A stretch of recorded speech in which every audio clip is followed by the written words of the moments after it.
Hello everyone, long time no see. I'm Mr. Gento, and today what we're going to do is a little bit of a comparison video between the cars on the Formula 1 2017 game.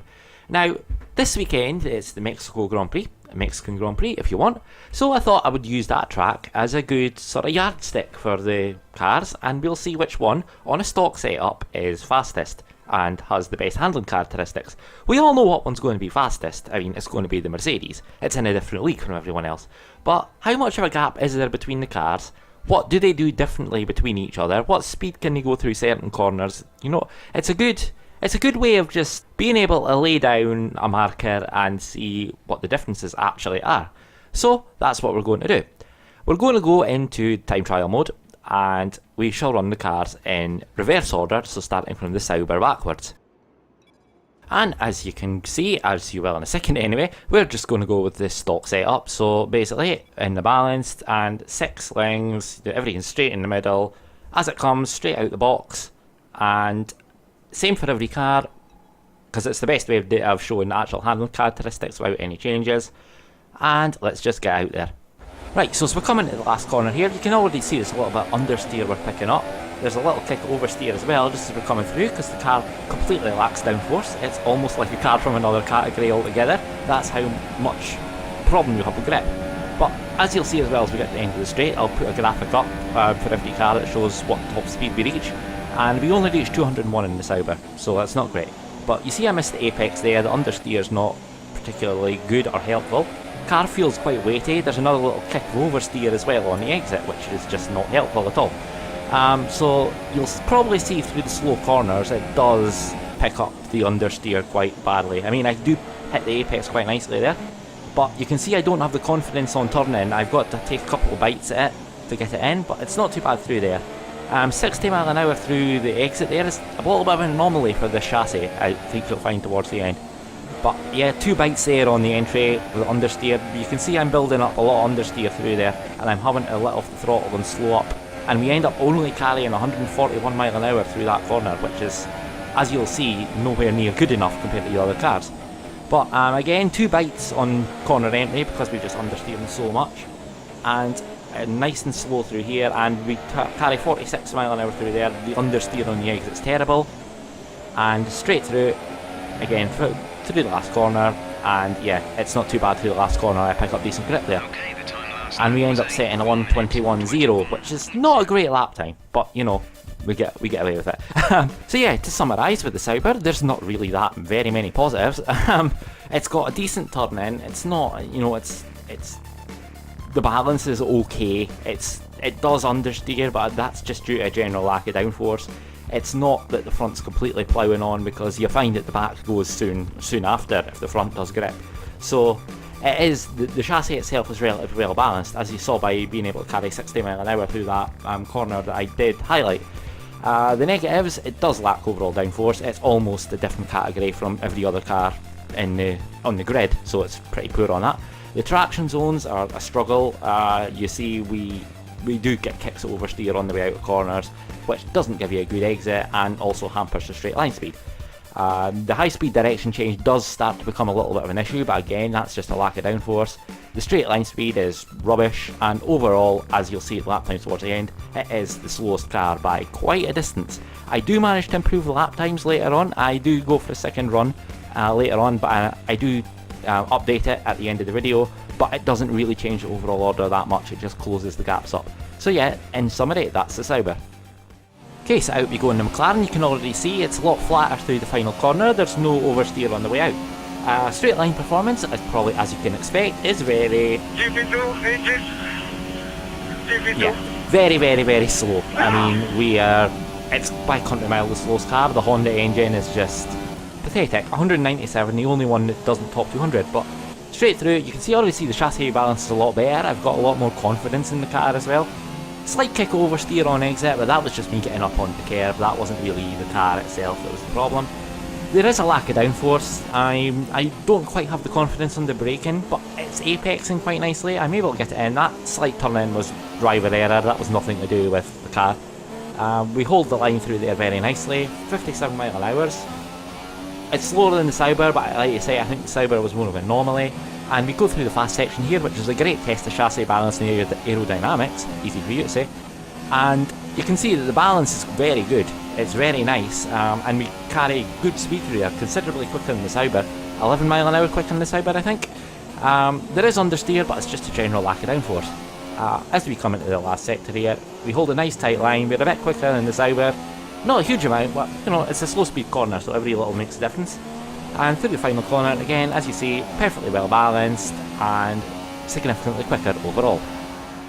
So, in quick review of the McLaren, the chassis balance is lovely, the directional changes are very good, particularly at high speed, it does dart around quite nicely. You saw I was apexing it quite nicely as well. The braking stability is fine, traction wise, very good.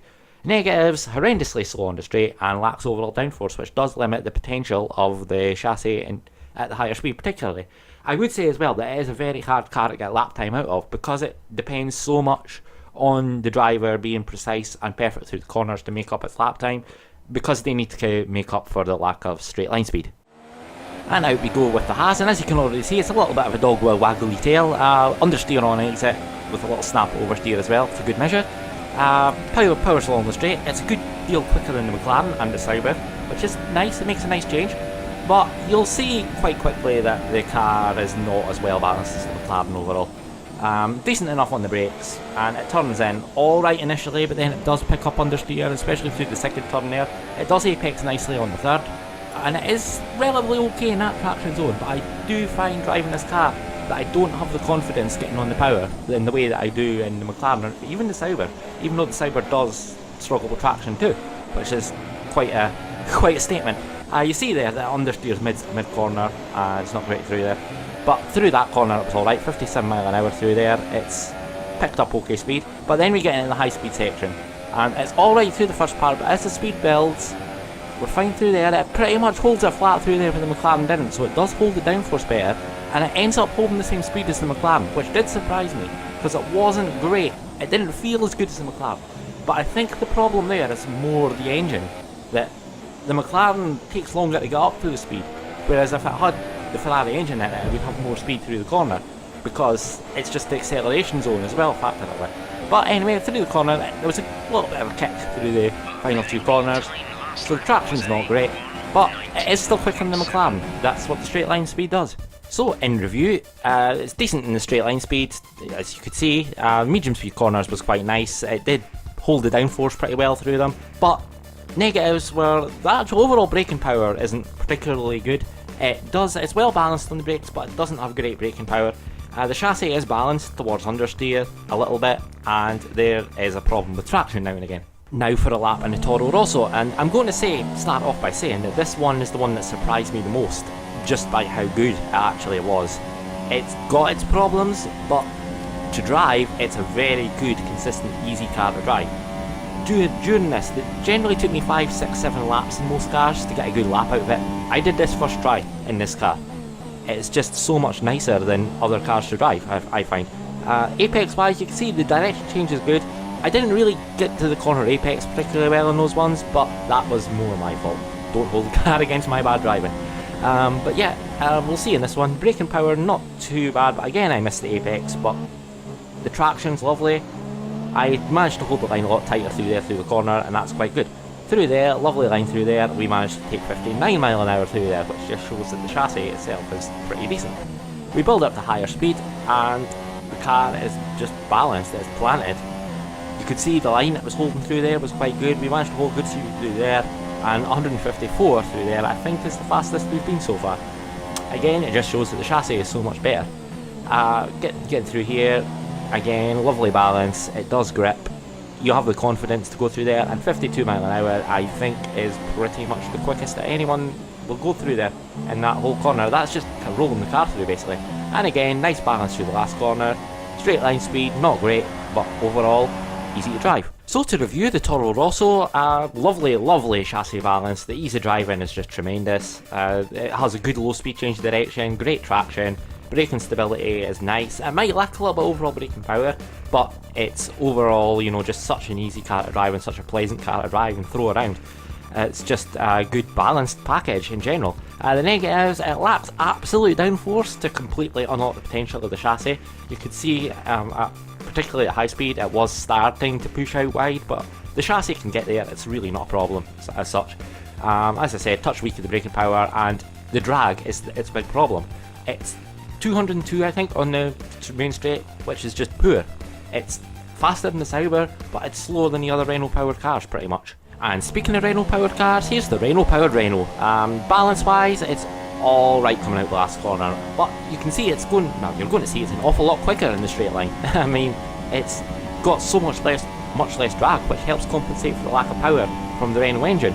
But this car is pretty much like a boat to drive compared to the Toro Rosso. I mean, apex is quite nicely there, and I turn in a little bit there, but you can see I didn't really have the confidence turning in on the last part of the chicane, because it's just so understeer prone. It's such a difficult car to get a lap time out of. I mean, I had a couple little bites in there and a couple little bites in there. The car just feels so heavy on the front end. It just does not feel like it wants to turn. I was a mile away from the apex there on the hairpin at the first part of it anyway. It's just horrible to drive. I mean, the potential and the speed is there to unlock if you can get your head around the understeer. But as we pick up through the high speed here, you can see it's just pushing wide. I'm constantly trying to balance it, and we're a good bit slower than the Toro Rosso through there. 150 mile an hour is just highlights the problem. Aerodynamically, it just does not have a good balance. Chassis wise, just doesn't have a good balance either. But anyway, understeer, again, understeer, oversteer, it's just a whole myriad of trouble.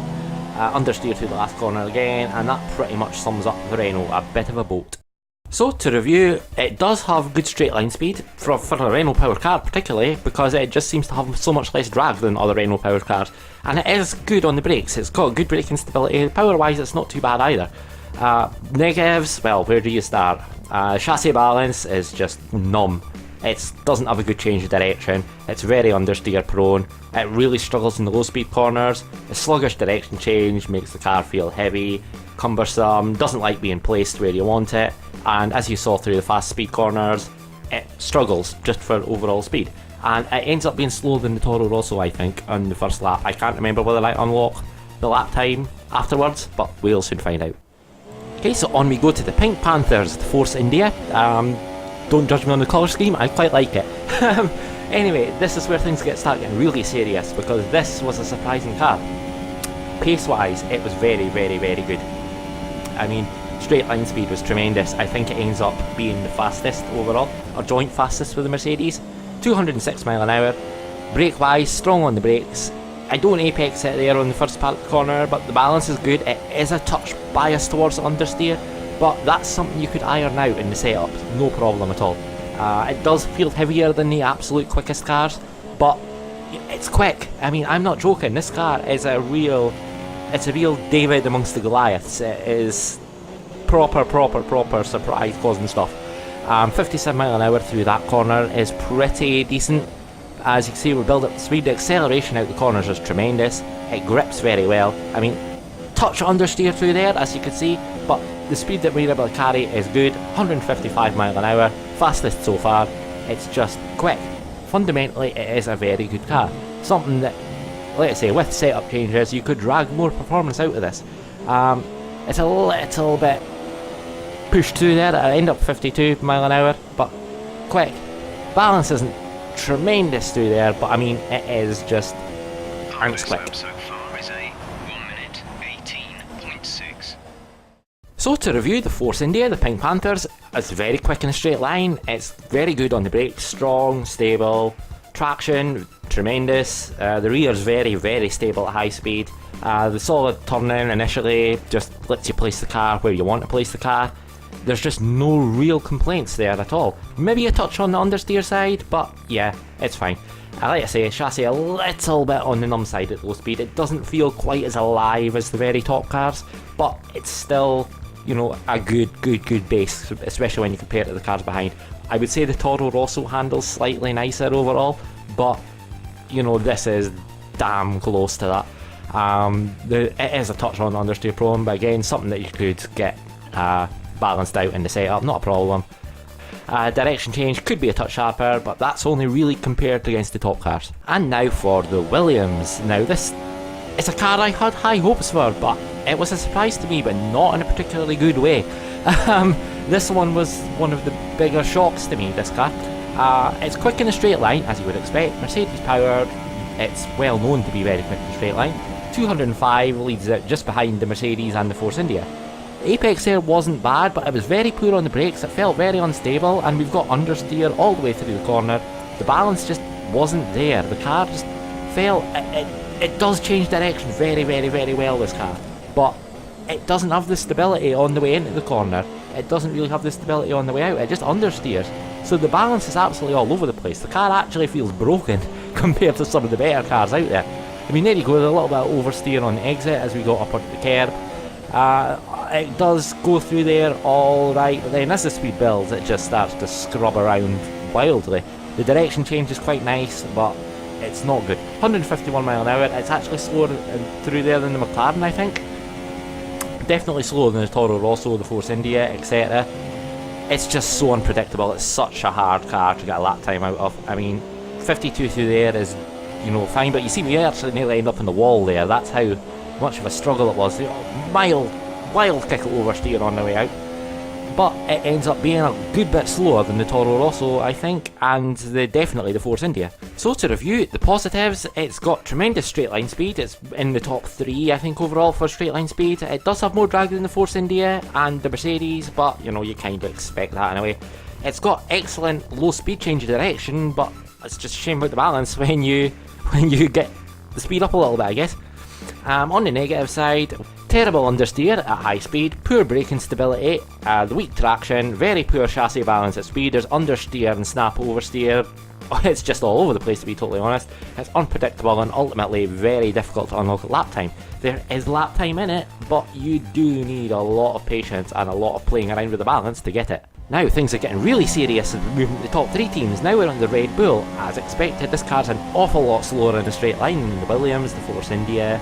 It's even slower than the Renault, which was a touch surprising, but it's such a downforce, draggy car that, yeah, it's not too much of a shock. 202 is still respectable, it's still the same as the Toro Rosso, but this car changes direction, it dances, it is so well balanced. I mean, again, that's to be expected. It's an Adrian Newey designed car in real life, it's always going to be grippy, but you do need to push this car so hard to get the lap time out of it. You can see the balance there is good, the change of direction at low speed is very nice, front end grips, carries speed very nicely. 58 mile an hour through there is quite good, but this is where the car really shines for me. We turn in there, again the balance is good, there's a slight kick oversteer there, but it's more the speed that we're carrying than anything. We just seem to be carrying so much more speed, and 159 through there is easily the quickest that we've had so far. It's just the balance that gives you so much confidence. Straight turning in here, we're picking up time all the time, through every single corner. What we're losing on the straight, we're gaining back double on the corners. We're take a ball ad out there because why not? Through the last corner, balance is very good, traction's very good, chassis is just lovely. Thank you very much, quickest time so far. So to review the Red Bull, chassis wise, it is just a lovely balance in general. It's just, you can't really fault it. Perhaps a little bit more on the front end would be good, but it's excellent in the low speed corners, the turn-in's good, traction's good, the chassis balance overall is just great. It's got good balance at high speed where the rear does grip as the downforce builds. The ability to place the car under braking is absolutely second to none. If we want to look at the negatives, straight line speed again is always going to be its main problem. It does need driven with real precision to get the maximum lap time out of it. You do need to drive this car well. It's not like a Mercedes where you can drive it fairly poorly and still probably just about get pole. And on to the Ferrari now. We're on to the really serious stuff, the really quick stuff. You'll see that the car, this one is a lot more alive than the Red Bull. It's a lot more difficult to drive. It's a lot more difficult to really make the lap neat. But the lap time is there, certainly it is there. But you see, we're 204. We're not quite as quick as the Mercedes power teams, but we're as near as makes no difference. The turn-in is absolutely tremendous. You can carry so much speed through the corners. It is unreal. Good acceleration out the corners because the traction's not too bad, but the balance is more unpredictable. So you do need to be a little bit more careful with it. You could probably iron that out with the setup, just put a little bit more downforce on the rear for the higher speed stuff. We run a little bit wide there, but that's more because the speed we're carrying. You see the line that we carry through there is lovely. 61 mile an hour, fastest through there of anyone, just because the turn in is so good. Through there, the fast speed stuff, we get a little kick oversteer on the way through there, but grips up quite nicely, and we carry tremendous speed through there with the change of direction. It's nice, 159 mile an hour, fastest so far. Small kick oversteer just off the curb at high speed, but again, the speed we're carrying is the most of anyone so far. Low speed stuff, turnaround is very, very, very good. We're pretty consistent, 52 mile an hour with pretty much everyone, so that suggests the tyres are more the limitation at that point. But balance through the final corner, very, very good, and easily the quickest so far. So in review of the Ferrari, the turning is absolutely excellent, the traction's very good, the acceleration out of corners, mainly because of the traction, is also good. The straight line speed is pretty decent as well compared to, it's comparable with the Mercedes power teams, just slightly off. The high speed direction change is absolutely tremendous, it's pretty much unfaultable. It's a little bit lively though to drive, and yeah, you do need to be a little bit careful of that. It is something that you probably could sort out with the setup, but you do need to just be careful. Because of that, it is harder work to drive with Mercedes, and yeah, it's not a novice's car to drive, let's just say that, but by goodness, it's quick. And on the daddy of them all now, the Mercedes. Now this car is in a different league to anything else in the game, pretty much, as you'll probably see through here. As we get towards the end of the straight, we're as fast as the Force India, 206 mile an hour, bang, on the brakes, turn in. Easy, easy, easy stuff, balance is tremendous, grip's all just there. It's not doing anything particularly special, but at the same time, it's not doing anything wrong at all. It's just pretty much faultless. We're up on the time because it's just so competent and absolutely everything. It's strong on the brakes. I missed the apex there, but the car's still quick regardless. It doesn't make a difference. A little bit wide on the exit, but again, nothing to write home about. We're just as quick through there as anyone. 57, we're slightly off the absolute best, but you know, it is. But here we get into the high speed stuff, and here we go, where the downforce builds on this thing. It is a monster. As you'll see through here, 165, by a mile the quickest car through there. It's just a different category from everything else. It's like Premier League, Division 1 and Division 2. It's a massive, massive, massive gap. Through there, we're again tyre limited, 52 mile an hour. It shows our driving consistency. But through the last corner, balance is very, very, very good. I don't really need to take too much of the lock off the steering. And country mile, quickest car, it's just unfaultable pretty much. So to review the Mercedes, what isn't it good at? It's good in a straight line, it's good on traction, it's good on the brakes, it's got great downforce, particularly at high speed, the chassis balance is very good, and just all round it is good. I mean, there's not much more you can say about it. Negative wise, it's not quite as good as the Red Bull at low speed, or the Ferrari. The change of direction is not as good as the Ferrari. So that's the only thing you can really point at, but the fact that it's so competent everywhere else, it's the second best car or second best car at pretty much absolutely everything, and that is why it is so quick. So yeah, just for giggles, what we're going to do is we're going to do the slowest versus the fastest side-to-side comparison here. Split screen, good fun. It's a good way to show you just how much quicker it is in real time. There's not an awful lot of difference as we head towards the end of the straight, but you can already see the Mercedes is just starting to edge ahead of the Sauber. You'll be able to see the difference in change of direction, particularly in the way that the Mercedes is able to hold its line, whereas the Sauber on the left washes out a little bit. But as we get towards the second section of the chicanes, you can see the Mercedes is now well ahead just on pure traction, grunt and direction change really. The difference when we get to the high speed section will be very, very, very real. That'll be very, very obvious. Everywhere the Mercedes is just quicker, and you could go for a cup of tea at the end of the Mercedes lap before the Sauber finishes, to be totally honest. But as you see, the Sauber's going through the fast stuff. The Mercedes is already out the complex, and the Sauber's only really just started it. That's just complete difference. It's like a Formula 1 car versus a GP2 car. It really is. So as we head into the stadium section, you can see the Mercedes is just a lot neater, a lot tidier, the traction's a lot better, it's able to hold its line better, the balance through the last corner there is better, and yeah, that is pretty much the difference. Mercedes is over the line, and the Sauber next year gets there too.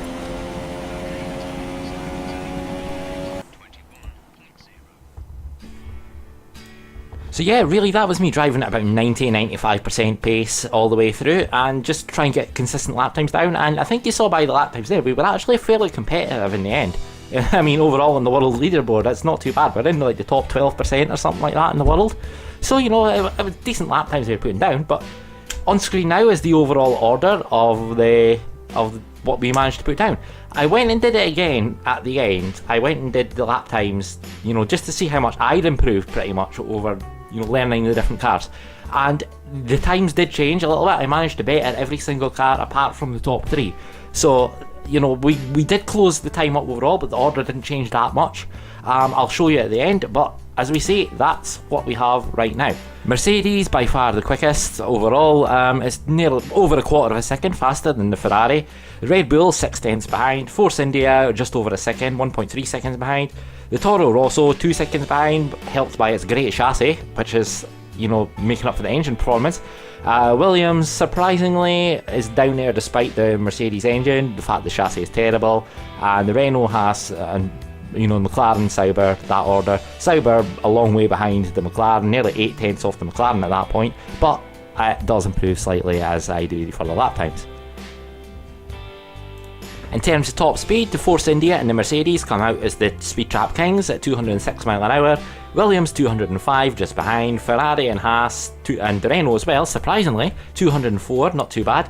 The Renault and the Toro Rosso at 202 mile an hour. The Sauber with its year-old Ferrari engine ends up 201, and the McLaren a long way back with 197. Take it away, Fernando. GP2 engine. GP2. In terms of apex speeds, the Ferrari manages to be the best at 61 miles an hour. The Sauber, surprisingly, is a bit of an anomaly, I think, at 60. Everyone else is sort of 59, 58, 57. Williams comes out bottom with his terrible chassis at 56. At the second set of apexes, the downforce twisty stuff, the Mercedes comes out easily on top, 165 to the Ferrari's 159, tied with the Red Bull. The Force India and the Toro Rosso are almost neck and neck, 155, 154 respectively. McLaren and Haas 152 mile an hour each, Williams 151, the Renault with its understeer pro numbness pretty much the same as the Williams, just one behind, and the Sauber miles behind with pretty much no downforce at all, 141 mile an hour.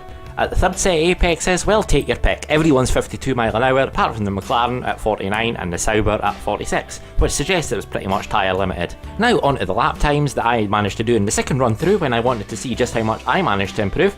As we see, we managed to get the Sauber all the way down to the heady heights of a 1 minute 20.3, which is still by far the slowest car. It was the only one I couldn't get under 120 in. We ended up doing a 19.7 in the McLaren, a 19.3 in the Haas, an 18.8, virtually an 18.9 in the Renault, 18.9 in the Williams, a 19.0 in the Toro Rosso, an 18.2 in the Force India, which is just a ridiculous lap. 17.9 still stands in the Red Bull as it does with the Ferrari and the Mercedes. There was no improvement with them. So overall, if we add on the adjusted lap times, you still see the Sauber is well down on the McLaren, but at least it's down to 20.3. It's the only one that didn't break the 120 barrier.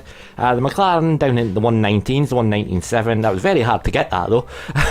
The Williams managed to get into the 18.9s. You can see there's very little gap between the Renault, the Williams, the Toro Rosso, and even the Haas is only 3 tenths behind, to be fair. But the Renault, the Williams, and the Toro Rosso are all within a few thousandths of each other. How's that for consistency?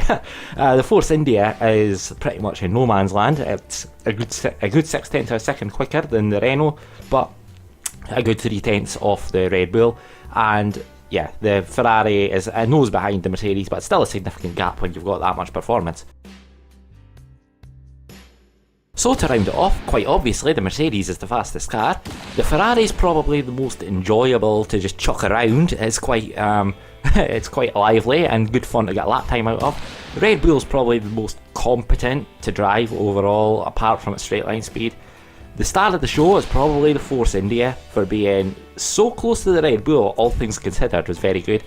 Best handler, it's quite close. I would probably just about give it to the Toro Rosso, just because it was such a surprise, but the engine power aspect of it lets it down quite dramatically. Worst car, comfortably for me to drive, was probably the Williams. The Renault's not that far behind, come to think of it. The reason I wouldn't go for the Renault is simply because at least the back end is relatively planted on it and it is pretty decent on the brakes. The Williams is just pretty weak everywhere, its handling is weak everywhere. The only way that it's really getting its lap time is through straight line performance. So once you count that into its corner, I think you probably give the Williams the most disappointing car. I know the Sauber's by far the slowest, but you kind of expect that, and the Sauber is probably better balanced than the Williams, even though it is ultimately a lot slower because of its lack of downforce. But anyway, I hope you enjoyed this comparison of the cars. Leave a like if you did, and subscribe to the channel and let me know what you think, whether you agree, whether you disagree. You know, I'd enjoy to hear your feedback too. Anyway, thank you very much for watching, and I'll hopefully see you soon. Thank you, and bye for now.